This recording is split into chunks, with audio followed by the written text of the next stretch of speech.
ఈ వీడియోలో శ్రీశైలంలోని ఇష్టకామేశ్వరి దేవాలయంని చూపిస్తాను రండి. ఈ ఆలయం గురించి విశిష్టత, టికెట్స్ ఎక్కడ తీసుకోవాలి, ఎప్పుడు తీసుకోవాలి అనేది ఇన్ఫర్మేషన్ కూడా ఇస్తాను. ఇంకెందుకు ఆలస్యం, let's go into the video. Hello viewers, welcome back to our channel.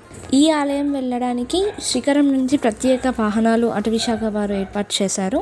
రోజుకి 120 మందికి మాత్రమే ప్రయాణం చేయడానికి అవకాశం ఉంటుంది.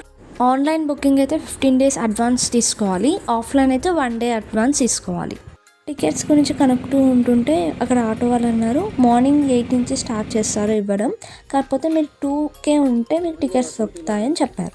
సరే, మనకు ఫైనల్గా టికెట్సే కావాలి కదా అనేసి నైట్కి వెళ్ళిపోయాము. కానీ మాకు అనిపించింది ఏంటంటే ఆటో వాళ్ళు కొంచెం హైక్ చేస్తున్నారు అనేసి అనిపించింది. అలా నైట్ అంతా అక్కడే ఉండేసి మార్నింగ్ 8 o'clockకి టికెట్స్ తీసుకొని వచ్చేసామన్నమాట. టికెట్ కాస్ట్ వచ్చేసి 1000 rupees.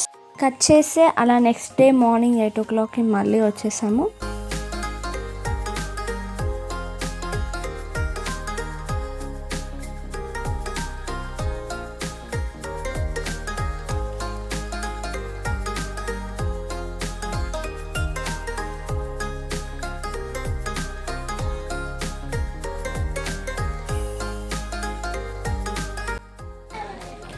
Simple lifestyle, which is still dependent on gathering food from the forest area. They collect algae from the forest and roam in the forest. Movement of the local Chintu tribes. So Chintus, I can say Chintus are the children of the forest. They are the original.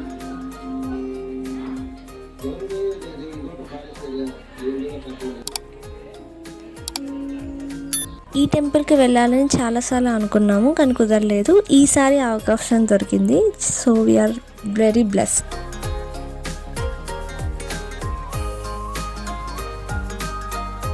పదిహేను కిలోమీటర్ల దూరంలో ఉండి ఈ పుణ్యక్షేత్రం చేరుకోవడానికి 1 గంట సమయం పడుతుంది. ఇష్టకామేశ్వరి దేవాలయం ఇది శ్రీశైలం నుండి దోర్నాల్లో వెళ్ళే మార్గంలో ఉంటుంది. ఇది నల్లమల్ల అడవుల్లో ఉంటుంది.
ఈ దేవాలయం కొలువై ఉన్న దేవత పార్వతీదేవి. ఆమెను ఇష్టకామేశ్వరి అమ్మవారు చతుర్భుజాలతో తామర ముగ్గులను, శివలింగాన్ని, రుద్రాక్షమాలను ధరించి తపస్సు చేస్తున్నట్టుగా కనిపిస్తారు. ఇష్టకామేశ్వరి దేవి భక్తుల కోరికలు తీర్చే దేవతలా ప్రసిద్ధి చెందింది. అమ్మవారి నుదుటిపై కుంకుమ బొట్టు పెట్టి కోరికలు కోరుకుంటే 41 రోజుల్లో నెరవేరుతాయని భక్తులు విశేషంగా నమ్ముతారు. ఇక్కడ అమ్మవారికి బొట్టు పెట్టినప్పుడు విగ్రహం మామూలుగా ఉంటుంది. దీపాల వెలుగులో అమ్మవారి దర్శనం ఆధ్యాత్మిక దివ్యానుభూతిని కల్పిస్తుంది. పక్కనే శివాలయం మరియు నాగదేవత పుట్టం కూడా దర్శించుకోవచ్చు.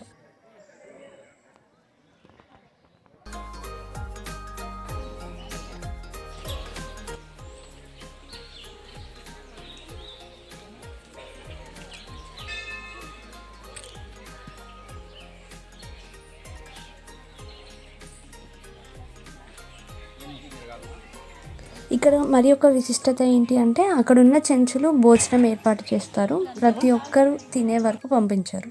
ఈ ప్రాంతంలో దాదాపు 28 కుటుంబాలు ఉంటాయంట. అక్కడ వాళ్ళతో మాట్లాడినప్పుడు చెప్పారేంటంటే సరైన రోడ్డు ఫెసిలిటీ లేక వాళ్ళకి చాలా ఇబ్బంది అవుతుంది అని చెప్పేసి మాట్లాడారు. ఆ అమ్మవారి దయా కృప వాళ్ళ మీద ఉండాలని కోరుకుంటూ సర్వేజన సుఖినో భవంతు. ఈ వీడియో మీ అందరికీ నచ్చిందని ఆశిస్తూ ప్లీజ్ లైక్, షేర్ అండ్ కొత్త వారైతే సబ్స్క్రైబ్ చేయండి. Thank you.